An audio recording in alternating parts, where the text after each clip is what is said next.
iniciar, né, a nossa palestra sobre engasgo com o pessoal do SAMU, do Corpo de Bombeiros, projeto da nossa vereadora Marilza, que está aqui presente toda segunda, quarta-feira do mês, que é quando acontece esse projeto aqui no CISAM, né? Então, sim, são orientações valiosíssimas para nós, para vocês, né? Quem está com o bebezinho no colo, quem ainda vai ganhar o bebezinho. Então, são informações que esses profissionais passam para a gente que não tem o que pague, né? Porque são segundos, minutos ali que a gente pode atender a criança para não ter sequelas, para não ir para evoluir para morrer, né? Uma morte. Então, é de suma importância esse projeto, tá? A gente pede 1 minuto da atenção de vocês e depois a gente convida vocês para tomar um delicioso café da manhã.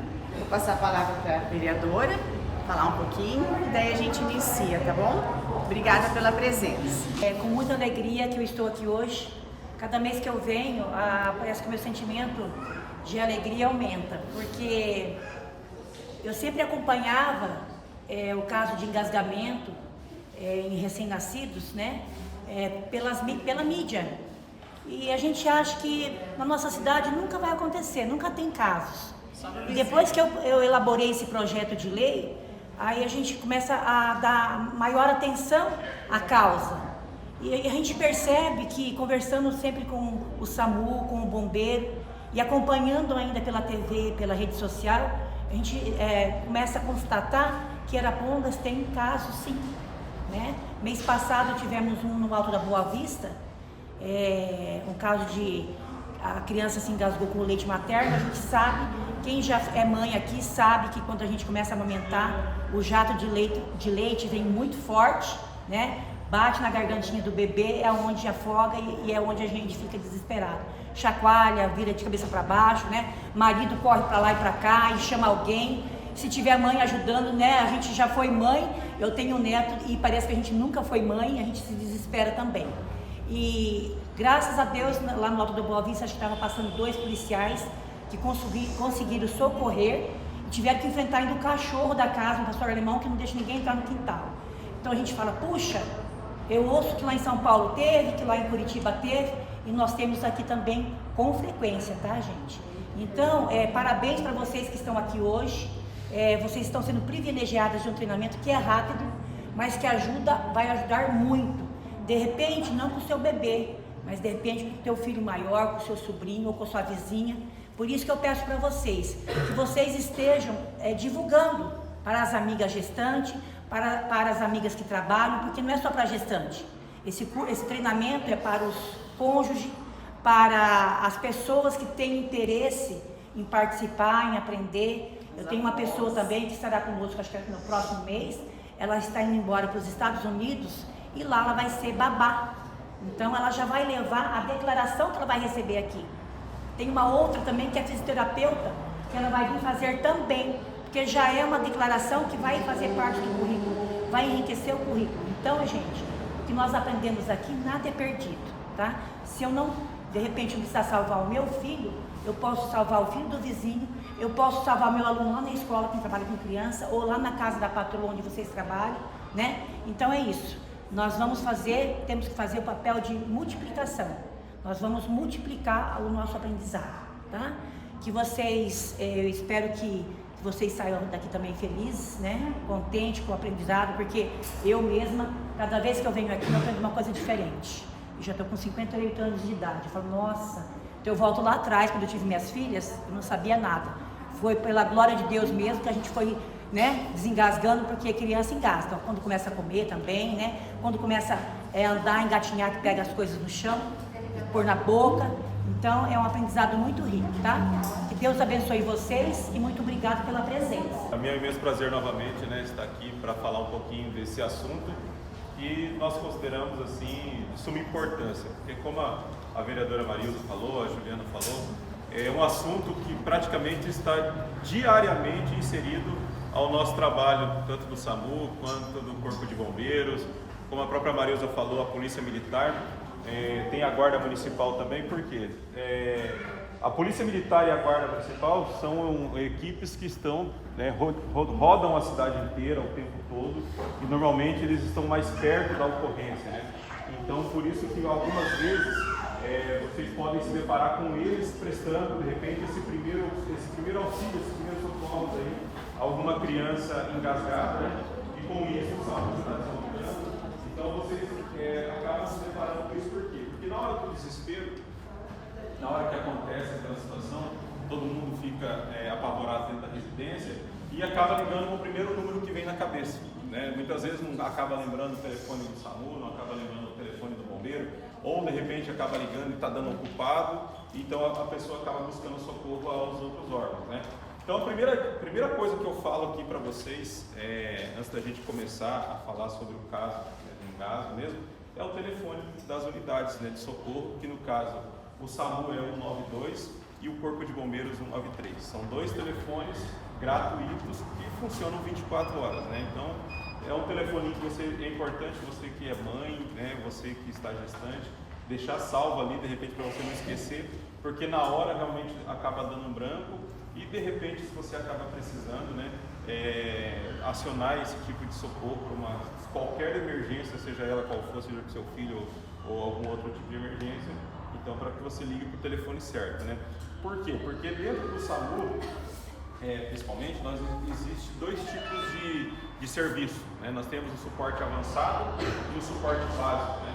E no caso do suporte avançado é para ocorrências mais graves e o suporte básico são para ocorrências com menos gravidade, porém necessitam também de intervenção profissional. E lá você vai falar diretamente com o médico e nesse momento o próprio médico vai orientando você também no telefone o que deve ser feito.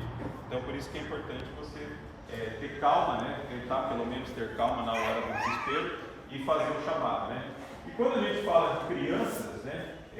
Acidentes domésticos, né? Engasgo, qualquer tipo de ocorrência que for, é praticamente de diário isso na nossa vivência, né?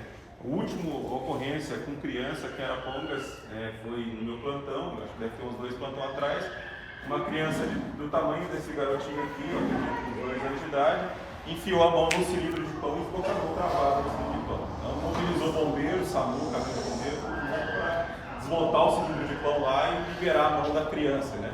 Graças a Deus a criança saiu bem dessa situação, não esmagou a mão nem nada, mas ele ficou ali por alguns minutos ali com a mão travada ali no cilindro de pão. Então, ou seja, a criança, você tirou o olho um pouquinho, né? Ela já pronta, né? E ele estava com os avós, né? Então por isso que, como a Marisa disse, é importante os avós vir para a palestra, porque a maioria das vezes acaba o pai deixando o filho ali para ir trabalhar com os avós, alguma coisa. Então sempre é bom, né? Hoje a gente vê que tem um pouco mais de gente, tem um pai aqui, né, presente também na palestra, então tem mais outro ali, então sempre é importante estar junto os dois, né? Porque na hora do desespero, vocês ali na hora que vão conseguir dar o primeiro atendimento. E essa questão de engasgo mesmo, é uma questão que ocorre, gente. Ocorre porque ocorre desde o bebezinho de colo, ocorre do bebezinho um pouquinho maior, por algumas distrações que acabam ocorrendo, né, dentro da casa. Porém, além do engasgo, existem outros tipos de acidente que acabam ocorrendo, né, com as crianças, que muitas vezes a gente acaba não dando tanta importância para algumas coisas que de repente tem no berço da criança, para algumas coisas que tem ali em casa, que você acaba deixando a criança brincar, ou que você acaba, porventura, tá em outros afazeres e a criança ali acaba deixando. Então isso tem que ficar muito atento, tá? Tem que ficar atento à questão de medidas do bercinho, ficar atento, de repente, a algum tipo de roupinha da criança que tem cordão, né? Ficar atento a algum tipo de roupa da criança que tem botões, brinquedos, observar aquelas observações do Inmetro, onde tem pecinhas que pode soltar. Já atendemos casos que o pai estava assistindo o jogo lá do Corinthians e comendo aquele amendoim japonês, e ele está pegando e o bebê estava ali gatinhando no carpê da casa. O amendoim caiu no chão e o pai não percebeu. O que a criança fez? Catou o amendoim, pôs na boca, quando o pai viu, a criança estava roxa, né? Engasgada com o amendoim. Por sorte, o pai é enfermeiro, né? Então ele mesmo já fez ali a tapotagem e desengasgou a criança. Quando ele viu que era o amendoim japonês, ele ficou impressionado assim, né? com a rapidez da situação. Então, a criança ela tem a mão muito ligeira, né? Ela pega tudo mesmo, e tudo que ela pega, o que ela faz? Acaba levando para a boca, né? Por causa da curiosidade dela ali daquela situação. Então, temos que ficar atentos realmente a esse tipo de casos, tá? Então, o que eu tenho que fazer então para que não aconteça alguma coisa? A orientação deu uma mamar lá para a criança, né? Coloca ela ali para ela soltar o refluxo dela ali, ou arrotar ali rapidinho, né? Espera que isso aconteça mesmo, não faz nada com pressa, deixa as coisas acontecer naturalmente, vai sair, entendeu? A hora que você viu que a criança já está pronta para deitar no berço, coloca lá para deitar. Porque normalmente nesses momentos de pressa que acaba acontecendo. Ah, poxa, mas foi só um minuto, poxa, foi só isso. Né? E aonde acontece? É aquele detalhe também que de repente o pai ou a mãe está um pouco mais cansado, porque é uma noite, é ser 2 noites, é 3 noites sem dormir, alguma coisa ali, e acaba colocando a criança para dormir no meio dos dois. Isso é a coisa mais arriscada que vocês podem fazer na vida de vocês, é colocar o filho de vocês para dormir à noite na mesma cama ali. Por quê? Por 2 motivos. Primeiro que a criança, é uma curiosidade que às vezes muita gente acaba deixando isso, não prestando atenção nisso, mas a criança, ela depende muito de oxigênio, né? O bebezinho, ele é praticamente dependente total de oxigênio como nós, mas eles são um pouco mais. Quando você coloca essa criança para dormir ali junto com você, naquela ambiente que ele está ali entre o pai e a mãe, ele acaba produzindo mais gás carbônico. Então ele faz aquela situação que ele morre silenciosamente.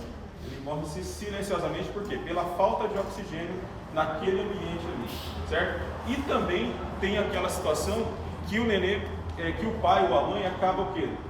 Abraçando a mãe, de repente dormindo por cima do bebê.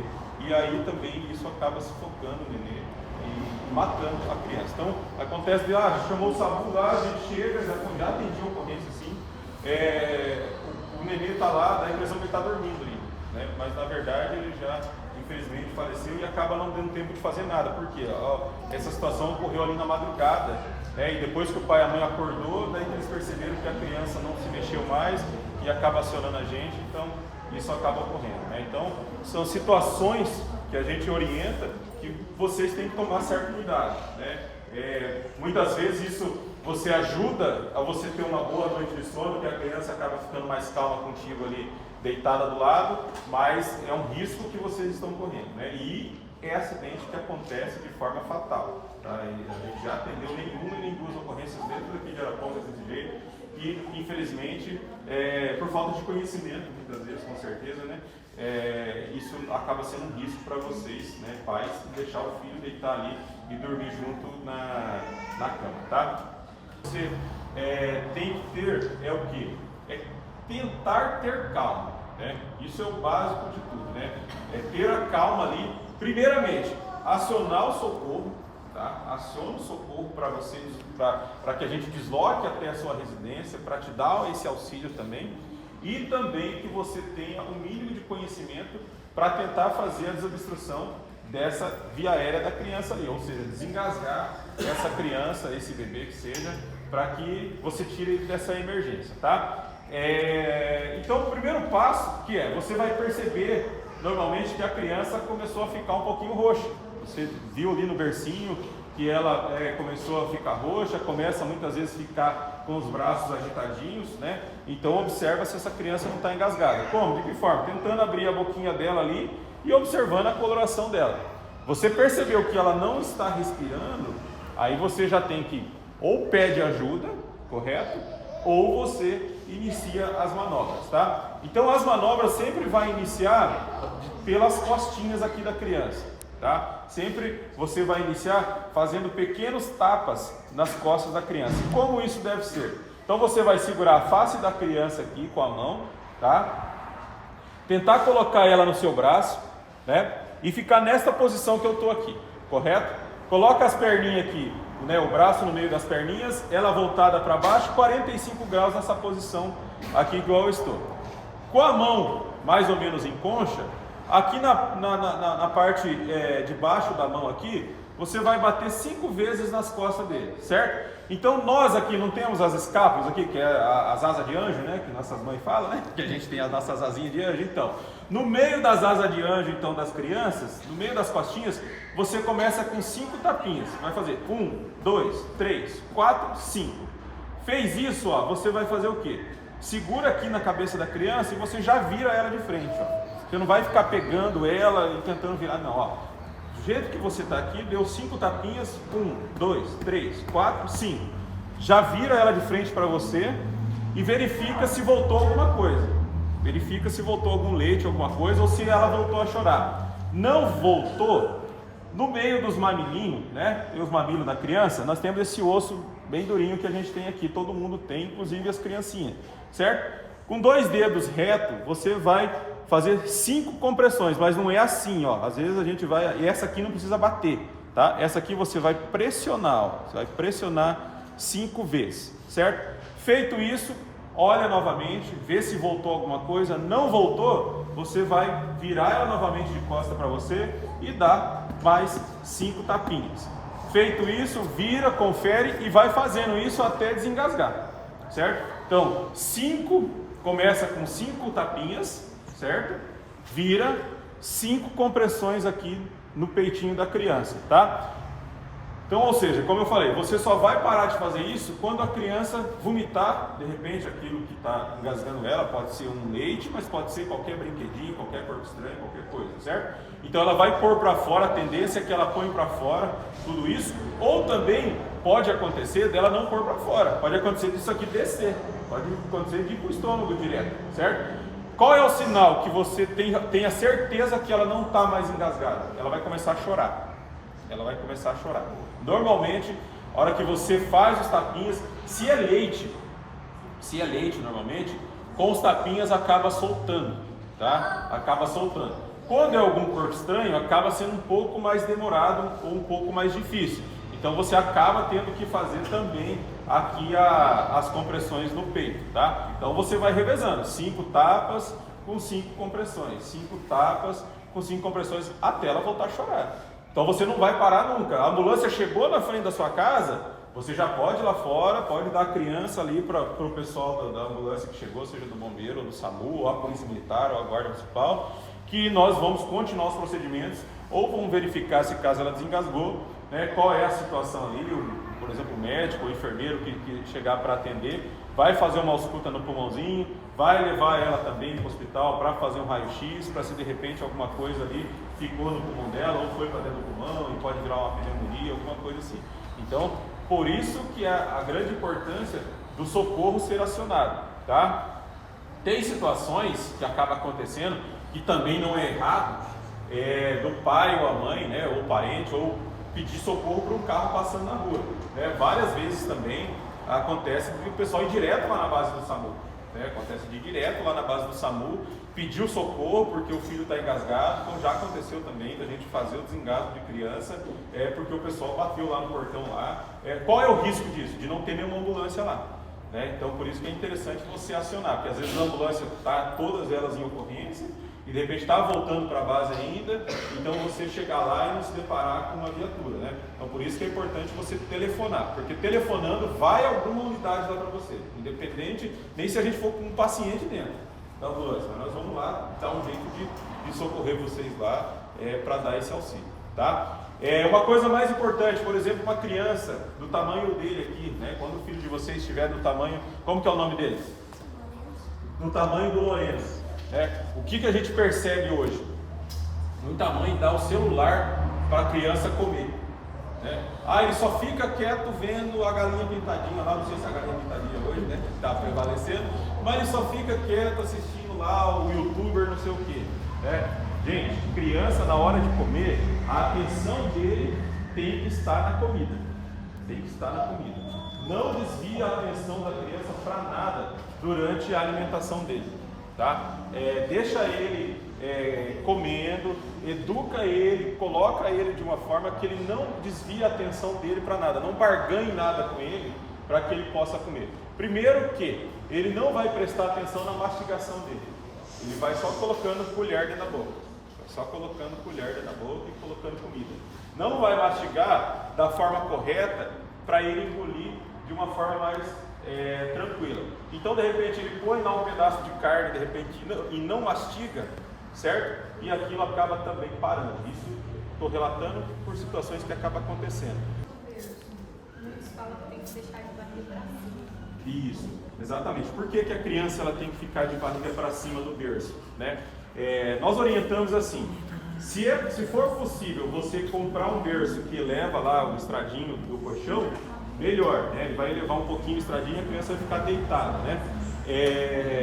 E por que ele tem que ser de barriga para cima? Porque se você coloca a criança de lado, por exemplo, quando ele está bebezinho, não digo igual o Lorenzo ali, mas quando ele está bebezinho, se ele virar de frente, porque ele pode tombar para frente e ficar de bruço, ele não consegue desvirar, ele não vai conseguir mais desvirar, e vai acontecer aquela mesma situação que eu expliquei lá, pode acontecer o sufocamento dele ali no travesseirinho, né? Então pode ocorrer dele se sufocar ali no travesseirinho, ou então tem aquelas mães que compram aqueles bercinhos, daí enche de coisa no bercinho, né? Aqueles protetor de berço, mas parece um monte de almofada, aí um monte de cordinha, não sei o que, não tem nem espaço para a criança, tanto enfeite que tem no berço dela, né? Então tenta fazer algo bem mais simples, né? Para ter espaço para a criança, providenciar, se possível, o berço ficar pelo menos aí numa elevaçãozinha aí de uns 30 graus mais ou menos, ali, ou um pouquinho mais se possível, principalmente se a criança tiver refluxo, né? Como eu posso fazer isso? O berço que leva do estrado é muito caro, pede pro pai lá arrumar uns calcinhos lá, umas madeirinhas, põe no pé do berço ali, na parte da cabeceira, deixa o berço elevado. Então a orientação que nós damos é essa, por enquanto ele não tiver força de se desvirar, coloca sempre ele para dormir de barriga para cima, né? Por conta desse perigo, né? Se ele tombar e virar de barriga para baixo, ele não consegue voltar, certo? E ficar novamente, caso ele tiver algum problema ali, né? Ele não tem essa autonomia.